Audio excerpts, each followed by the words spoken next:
నాగార్జున గారు, ముఖ్యమంత్రి చేసినటువంటి వ్యాఖ్యలు నిజంగా అంటే విద్యార్థుల్ని కించపరిచేటట్టు ఉన్నాయా, లేక తీవ్రమైనటువంటి ఆవేదన కనిపిస్తోందా? అంటే విద్యార్థుల్లో, యువతలో చదువు పట్ల ఇదివరకు ఉన్నటువంటి శ్రద్ధ లేకపోతే ఆసక్తి ప్రపంచం ముందుకు దూసుకుపోతున్నటువంటి నేపథ్యంలో ఆ స్థాయిని తెలంగాణ విద్యార్థులు కూడా అందుకోవాలనేటటువంటి ఆవేదనలో ఆయన మాట్లాడారని అంటారా, లేక ఆయన కావాలని విద్యార్థులు కించపరిచేలా మాట్లాడారని మీరు అంటారా? ముందుగా అందరికీ జై శ్రీరామ్ సార్. అవుననుకున్నా కాదనుకున్నా, ఎవరు ఒప్పుకున్నా ఒప్పుకోపోయినా రేవంత్ రెడ్డి గారు తెలంగాణ ముఖ్యమంత్రి.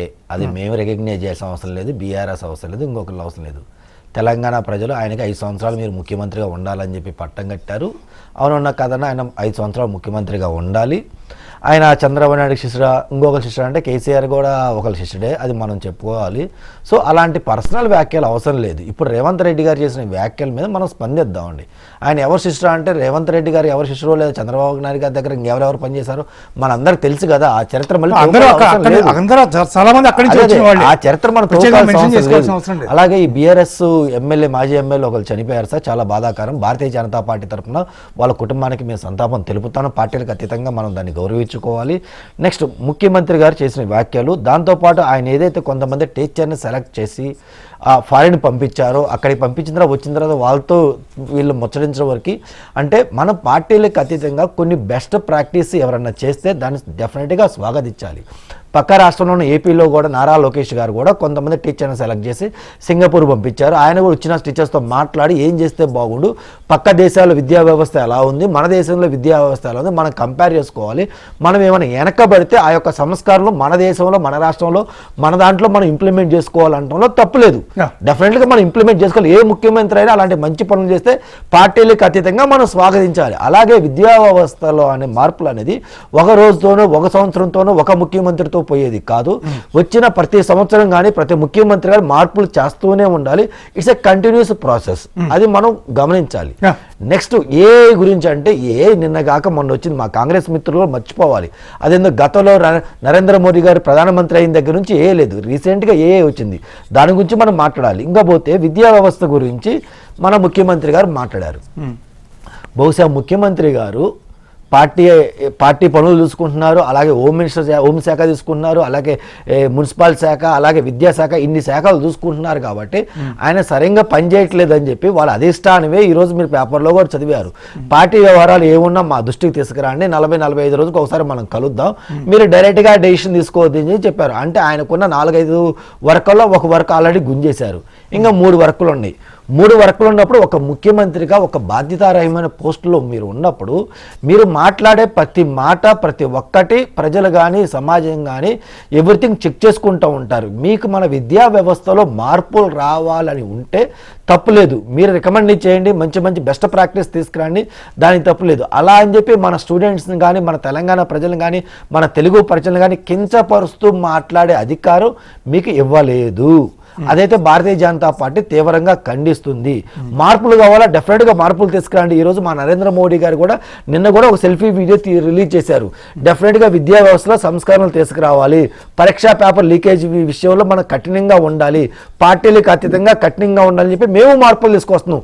అలాగే మీరు మార్పులు తీసుకురండి, దాంట్లో తప్పులేదు కదా సార్. ఇంకపోతే మా సోదరులు నీటి గురించి కొని ఇంకోటి గురించి మాట్లాడతా, 2014లో మేము ప్రధానమంత్రి అయినాం సార్. గతంలో మేము ప్రధానమంత్రి కాల, ఒక్కసారి వాజ్పేయిగా అయ్యారు. విద్యా వ్యవస్థలో ఏదన్నా చెడ్డు ఒకటి ఉందంటే అది మొదట నిందించాల్సిన పార్టీ ఏదైతే ఉందంటే కాంగ్రెస్ పార్టీ. వాళ్ళు వచ్చిన తర్వాత సార్ గతంలో విద్యా వ్యవస్థ అనేది మన ఏ ఆర్టికల్స్లో వస్తుంది, అది మెయిన్ రాష్ట్ర ప్రభుత్వాలకు మాత్రమే అధికారాలు ఉంటాయి, వాటిలో సంస్కరణ చేస్తారు. అంటే దాదాపు అన్ని రాష్ట్రాలు ఇంతకుముందు మెయిన్గా మీరే పరిపాలించారు కదా. మీరు మంచి విద్యనిగా, మంచి వాల్యూస్ మోరల్స్ ఉన్న విద్యని కనుక మీరు ఇంట్రడ్యూస్ చేస్తే ఈరోజు మనం బాధపడాల్సిన అవసరం లేదు కదా. ఏదో మేము వచ్చిన 10 సంవత్సరాలకి మేమేదో నాశనం చేశామని చెప్పి మీరు మాట్లాడితే ఎలా ఉంటుంది సార్? అన్ఎంప్లాయ్మెంట్ అనేది డెవలప్మెంట్ అయినా ప్రతి కంట్రీలో ఉంటుంది, అన్ఎంప్లాయ్మెంట్ లేని కంట్రీ లేదు. అలాగే డిగ్రీ చదువుకున్న ప్రతి వ్యక్తి ఈ జాబ్ చేయాలి, ఆ జాబ్ చేయాలి లేదు కదా. డిగ్రీ చదువుకున్న వ్యవసాయం చేయొచ్చు, డిగ్రీ చదువుకున్న ఇంకొక జాబ్ చేయొచ్చు. రేవంత్ రెడ్డి గారు ఐ థింక్ లాయర్ అనుకుంటా, ఆయన ఏమైనా ప్రాక్టీస్లో ఉన్నారా? ఆయన మరి పాలిటిక్స్ రాలా? మనం ప్రతిదానికి ఏదో ఒక బీజేపీని ఇంకో పార్టీని బ్లేమ్ చేస్తూ ఉంటే గతంలో మన చేసిన తప్పులు కూడా ఇంకొకరు బ్లేమ్ చేస్తారు కదా. ఇప్పుడు మీ పాయింట్ ఏంది, మీ యొక్క ముఖ్యమంత్రి మాట్లాడిన వ్యాఖ్యలు చాలా సభ్య సమాజానికి కొంచెం హర్షదగ్గంగా లేదు, అది మనం మాట్లాడాలి కదా. ఇన్ కేసు మీరు ఇంకోటి ఏమైనా సంస్కరణలు తీసుకొస్తారు డెఫినెట్గా మనం స్వాగతిద్దాం. పక్క రాష్ట్రంలో మా ఎన్డీఏ ప్రభుత్వం ఏముంది, మా ఎన్డీఏ ప్రభుత్వంలో రతన్ టాటా ఇన్నోవేషన్ హబ్ వాళ్ళు పెట్టారు, స్కిల్ డెవలప్మెంట్ ప్రోగ్రామ్స్ వాళ్ళు చేస్తున్నారు, మేము స్వాగతిస్తున్నాం కదా. అలాగే మీరు చేయండి, డెఫినెట్గా మేము స్వాగతిస్తాం. నుమాన్ గారు కూడా చెప్పారు కదా ఇందాక, చెప్తా ఈ తప్పు మొత్తం మేమే చేసామంటే కరెక్ట్ కాదు కదా.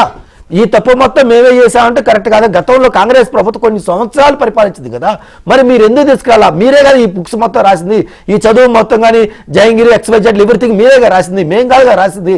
మరి మీరు కదా మాట్లాడాల్సింది. తప్పు ఎంత తీసుకున్నా 70 నుంచి 80% తప్పు మీరు తీసుకోవాలి కదా. మీరు తీసుకోకుండా ప్రతిదీ పక్కన వాళ్ళకి వేస్తాను, బురద చదువుతాను, మీరు తుడుచుకొని ఇంకోటి చేయాలి, అది కరెక్ట్ కాదు కదా సార్. ఎస్, సంస్కరణలు తేవాలి, డెఫినెట్గా మనం స్వాగతిద్దాం, దాంట్లో ఇబ్బంది.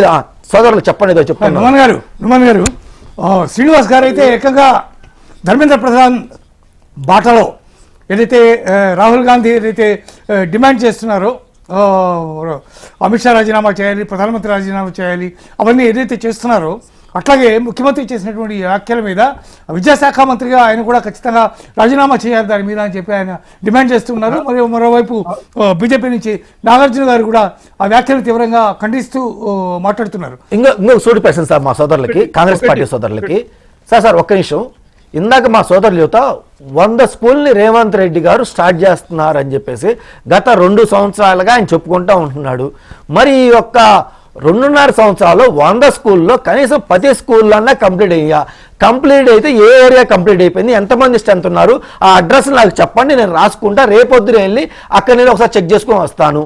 ఎందుకంటే సార్ మీరు పొద్దుకులు మాటలు చెబుతానే ఉన్నారు, కానీ ఎక్కడ గ్రౌండ్ స్థాయిలో ఎక్కడికి ఎట్లా ఏంటో ఫీజు రీఎంబర్స్మెంట్ కూడా మీ ముఖ్యమంత్రి గారు చేయకపోతే స్టూడెంట్లు రోడ్ల మీదకి వస్తున్నారు, బస్సులు ఎక్కుతున్నారు, ర్యాలీలు చేస్తున్నారు, ధర్నాలు చేస్తున్నారు. దాని మీద ఇంతవరకు ముఖ్యమంత్రి గారు మాట్లాడకుండా ఎక్కడో నిచ్చెనకి కొండకు రాళ్ళేస్తా, నేను ఢిల్లీ వెళ్ళాలి, అవసరమైతే రాహుల్ గాంధీ గారు ప్రధానమంత్రి చేయడం ఆయనకు రాకపోతే నా రేసులో నేను ఉండాలి అనే విధంగా ఆయన ఏదో తాపత్రయపడుతున్నారు. కాబట్టి అంతకుముందు ఏముంది సార్? ఇంకా